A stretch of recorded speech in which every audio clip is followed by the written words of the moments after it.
بسم اللہ الرحمن الرحیم۔ السلام علیکم۔ روز کے واقعات اور حدیثیں سننے کے لیے ہمارے ساتھ جڑے رہیے۔ حضرت آدم علیہ السلام کو سجدہ نہ کرنے کی وجہ سے شیطان مردود ہوا تھا، لہٰذا حضرت آدم علیہ السلام کو نقصان پہنچانے کی طاق میں رہتا تھا۔ اللہ تعالیٰ نے حضرت آدم علیہ السلام اور حضرت حوا کو فرمایا کہ جنت میں رہو اور جہاں دل کرے بے روک ٹوک کھاؤ، البتہ صرف اس درخت کے قریب نہ جانا۔ شیطان نے انہیں وسوسہ ڈالا اور کہنے لگا کہ تمہیں تمہارے رب نے اس لیے منع فرمایا ہے کہ کہیں تم فرشتے نہ بن جاؤ یا تم ہمیشہ زندہ رہنے والے نہ بن جاؤ۔ اور اس کے ساتھ شیطان نے قسم کھا کر کہا کہ میں تم دونوں کا خیر خواہ ہوں۔ اس پر انہیں خیال ہوا کہ اللہ پاک کی جھوٹی قسم کون کھا سکتا ہے۔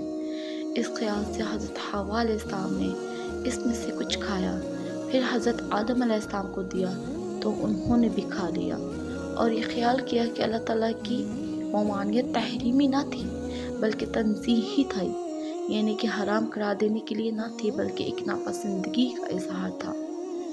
تو حضرت آدم علیہ السلام سے اجتہاد میں خطا ہوئی، اور خطائے اجتہادی گناہ نہیں ہوتی، چنانچہ شیطان کے دھوکے کی وجہ سے انہوں نے اس ممنوع درخت کا پھل کھا لیا، اور پھل کھاتے ہی ان کے پردے کے مقام بے پردہ ہو گئے۔ وہ اسے چھپانے کے لیے ان پر پتھر ڈالنے لگے۔ اس وقت اللہ تعالیٰ نے فرمایا کہ کیا میں نے تمہیں اس درخت سے منع نہ فرمایا تھا، اور میں نے تمہیں اس سے یہ نہ فرمایا تھا کہ شیطان تمہارا کھلا دشمن ہے۔ اس کے بعد حکم الہی ہوا کہ تم زمین پر اتر جاؤ، اب تمہاری اولاد ایک دوسرے کی دشمن ہوگی اور تم ایک خاص وقت تک زمین میں رہو گے۔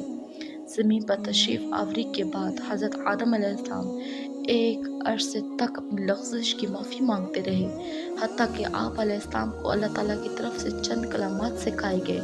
پھر جب آپ نے ان کلمات کے ساتھ توبہ معافی کی تو درخواست قبول کر لے گی، اور آپ کے اس توبہ کو قبول کر لے گی اور آپ کو معاف کر دیا گیا۔